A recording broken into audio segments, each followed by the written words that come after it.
رمضان كريم وكل سنة وانتم طيبين.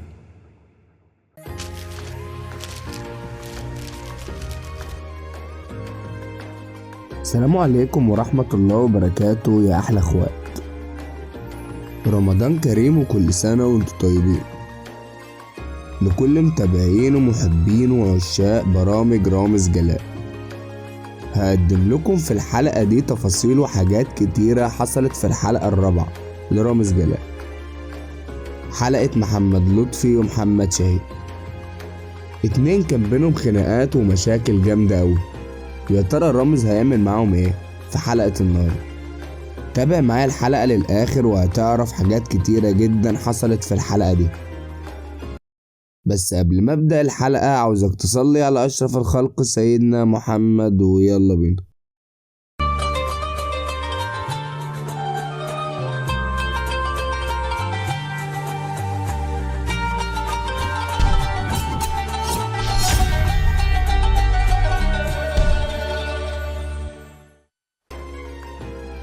الحكاية بدأت من سنين لما شاهين استضاف محمد لطفي في برنامج، وكان شاهين لسه في بدايته واستفز لطفي جامد، ولطفي اتعصب في الحلقة وضربه وشتموا بعض، ولحد النهاردة محدش اعتذر للتاني. رامز يسكت؟ لأ طبعا، فاستضافهم في مقلب النهاردة. فيا ترى هيحصل ايه؟ بتبدأ الحلقة ورامز بيقول المقدمة بتاعته وبيشرح اللي حصل زمان، وبيوصل محمد شاهين والمذيعة بتستقبله أول لما بينزل من العربية، وبتسأله عن رامز، وبيكون مبسوط إن رامز هيكون عاقل وهيبطل الجنان بتاعه، وقال إنه بيتوقع لرامز إنه هيعمل برنامج حلو وهيكسر الدنيا. فرامز بعدها بيطلع وبيخضه، وحرفيا بيتسرع من الخض، وبيقول له يا رامز مش بيقولوا إنك عقلت؟ ورامز بياخده وبيتمشوا في ممر الأعمال والإنجازات بتاعت رامز، وشاهين بينبهر بالأعمال القديمة بتاعته. وبعدها بيروحوا أوضة الذكاء الاصطناعي، ورامز بيقوله لما تسمع كلمة السر وتقولها الباب هيفتح وهتدخل عشان نعمل البرنامج. وبعدها بيسيب معاه المذيعة وبينزل تحت لأنهم بيبلغوه إن محمد لطفي قرب يوصل. وبيوصل محمد لطفي وبينزل رامز عشان يستقبله، ولما بينزل من العربية المذيعة بتسأله عن رامز ورأيه إن رامز يعمل برنامج حواري، فقال لها عشان كده أنا اطمنت وجيت.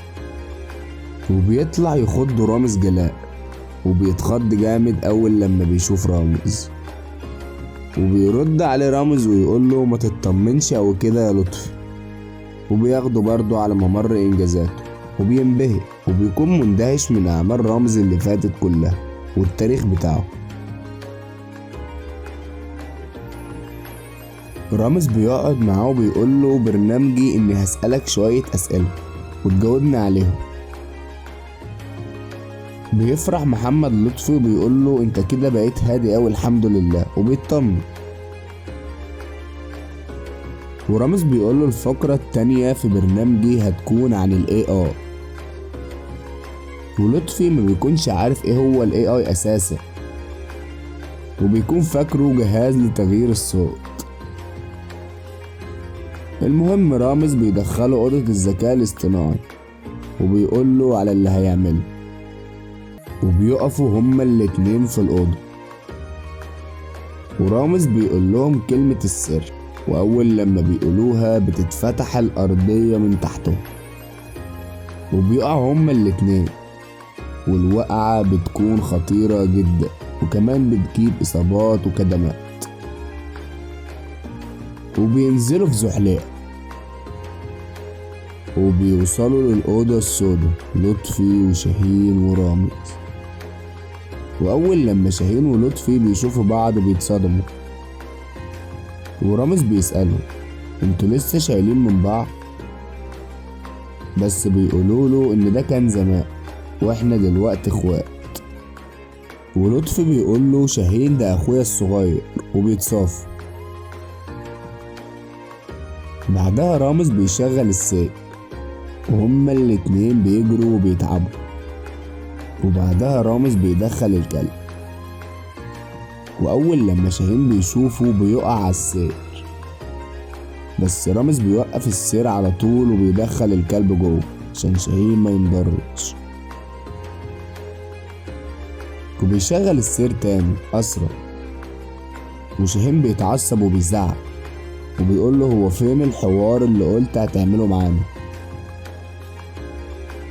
فرامز بيرد عليه ويقول له احنا برنامج افعال لا اقوال، وبيفتح النفق وبيقول لهم يدخلوا فبيرفضوا، وبيطلع رامز مسدس البنت بول وبيضربهم علشان يدخلوا، وكمان بيشغل السير ناحية الكلب وبيقع شاهين وبيروح للكلب تاني وبيترعب أول لما بيلاقي نفسه جنب الكلب وبيجري. ولطفي بيقول لرامز بقالي كتير ما بتمرنش أنا قلبي هيقف. رامز بيقعد يضربهم بمسدس البنت بول لحد ما بيوافقوا وبيدخلوا النفق، وشاهين بيكون مرعوب وبيقول هو رامز هيعمل ايه؟ أنا خايف يا لطفي.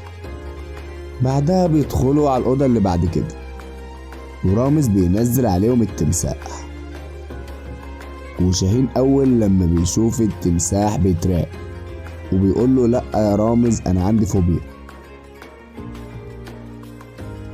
ولطفي بيقول له أنا هقول لولادي إيه على اللي أنت عملته فيا ده؟ قال له أنا اللي هقول لهم أبوكوا مات بطل. وبيعدوا للمرحلة اللي بعدها وهي مرحلة الكوبري، ورامز بيقول لهم عشان تعدوا المرحلة دي لازم كل واحد يقول نكتة تضحكني.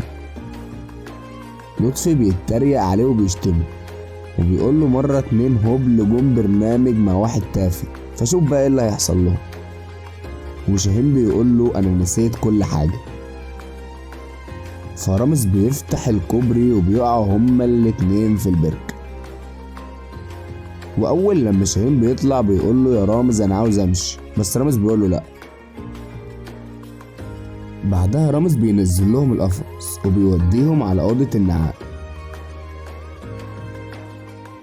اول لما شاهين بيشوف النعام بيتخض وبيتسرع من الخضة وبيصرخ. بعدها رامز بيسألهم ويقول لهم هدف البرنامج انكم تتصالحوا، انتوا كده اتصالحتوا؟ فبيقولوا له خلاص صالحنا. بعدها بيدخلوا على الأوضة الأخيرة ورامز بيشغل عليهم هوا شديد جدا.